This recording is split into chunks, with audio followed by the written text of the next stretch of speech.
नारायण नारायण नारायण नारायण। पहले अध्याय का 19वां श्लोक। संबंध।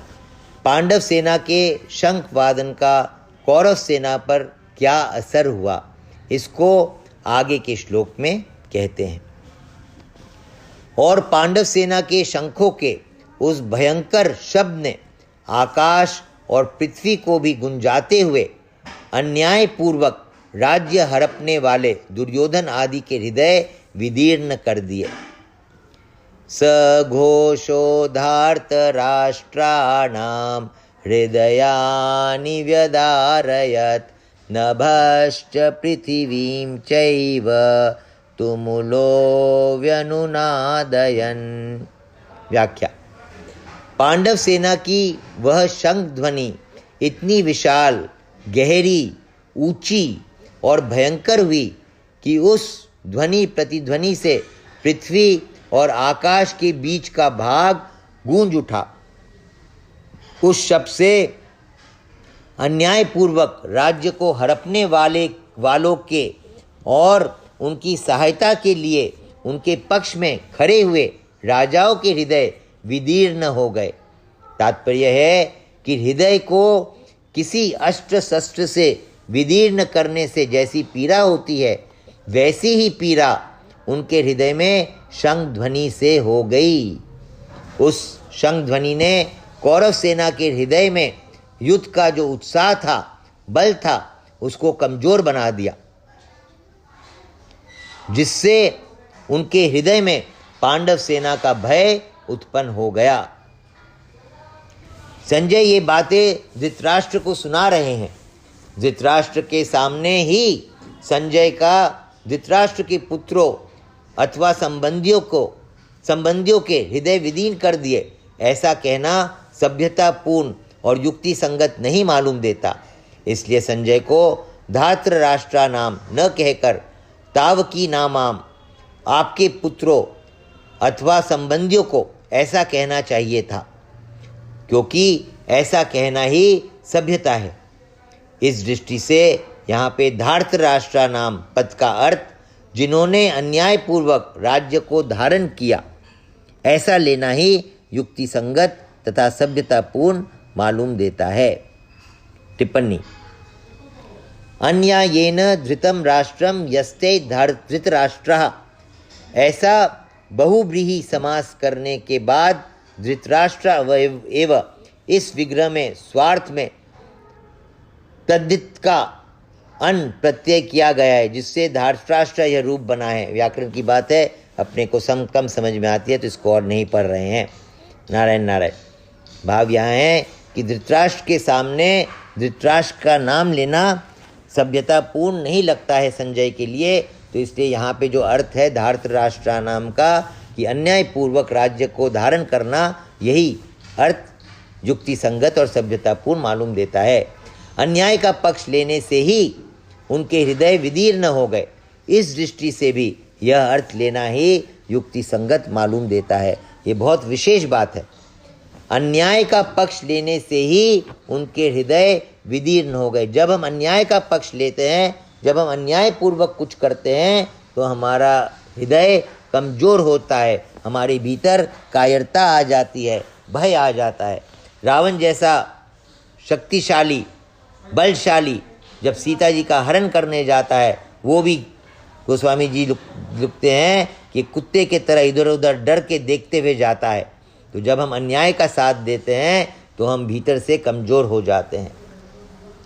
यहाँ पे शंका होती है कि कौरवों की 11 अक्षौहिणी सेना के शंख आदि बाजे बजे तो उनके शब्द का पांडव सेना पर कुछ भी असर नहीं हुआ, पर पांडवों की 7 अक्षौहिणी सेना के केवल शंख बजे तो उनके शब्द से कौरव सेना के हृदय विदीन क्यों हो गए। इसमें टिप्पणी दे रहे हैं, दुर्योधन के पक्ष में 11 अक्षौहिणी सेना का होना संभव ही नहीं था, परंतु जब पांडव वनवास में चले गए तब दुर्योधन ने धर्मराज युधिष्ठिर की राज्य करने की नीति को अपनाया। जैसे युधिष्ठिर जी अपना कर्तव्य समझकर प्रजा को सुख देने के लिए धर्म और न्यायपूर्वक राज्य करते थे, ऐसे ही दुर्योधन ने भी अपना राज्य स्थापित करने के लिए अपना प्रभाव जमाने के लिए प्रजा के साथ युधिष्ठिर के समान बर्ताव किया। 13 वर्ष तक प्रजा के साथ अच्छा बर्ताव करने से युद्ध के समय बहुत सेना जुट गई, जो कि पहले पांडवों के पक्ष में थी और पांडवों को चाहती थी।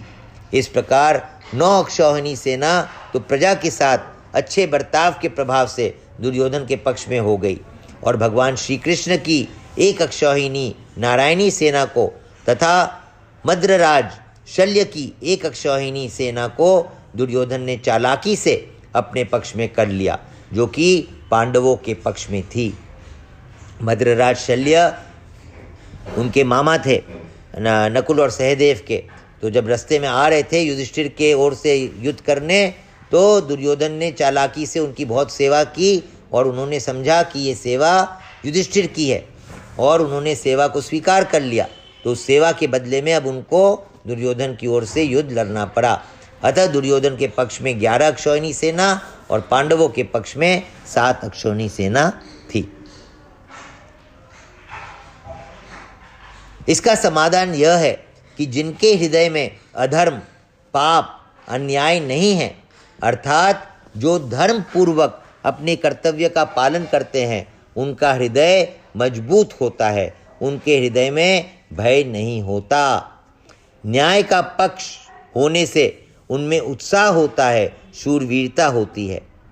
पांडवों ने वनवास के समय भी न्याय और धर्म पूर्वक राज्य किया था, और वनवास के बाद भी नियम के अनुसार कौरवों से न्यायपूर्वक राज्य मांगा था। अतः उनके हृदय में भय नहीं था, प्रत्युत उत्साह था, शूरवीरता थी। तात्पर्य है कि पांडवों का पक्ष धर्म का था। इस कारण कौरवों की 11 अक्षौहिणी सेना के बाजों के शब्द का पांडव सेना पर कोई भी असर नहीं हुआ, परंतु जो अधर्म, पाप, अन्याय आदि करते हैं, उनके हृदय स्वाभाविक ही कमजोर होते हैं। उनके हृदय में निर्भयता, निशंकता नहीं रहती। उनका खुद का किया पाप, अन्याय ही उनके हृदय को निर्बल बना देता है। अधर्म अधर्मी को खा जाता है, अधर्म अधर्मी को खा जाता है। दुर्योधन आदि ने पांडवों को अन्यायपूर्वक मारने का बहुत प्रयास किया था। उन्होंने छल कपट से अन्यायपूर्वक पांडवों का राज्य छीना था और उनको बहुत कष्ट दिए थे। इस कारण उनके हृदय कमजोर, निर्बल हो चुके थे। तात्पर्य है कि कौरवों का पक्ष अधर्म का था, इसलिए पांडवों की 7 अक्षौहिणी सेना की शंख ध्वनि से उनके हृदय विदीर्ण हो गए, उनमें बड़े जोर की पीड़ा हो गई।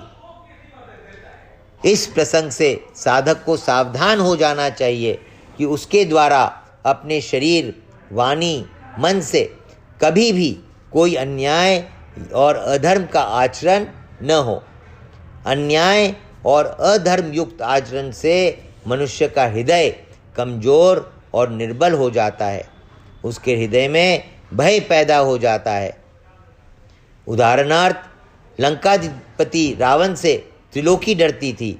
वही रावण जब सीता जी का हरण करने जाता है तब भयभीत होकर इधर उधर देखता है।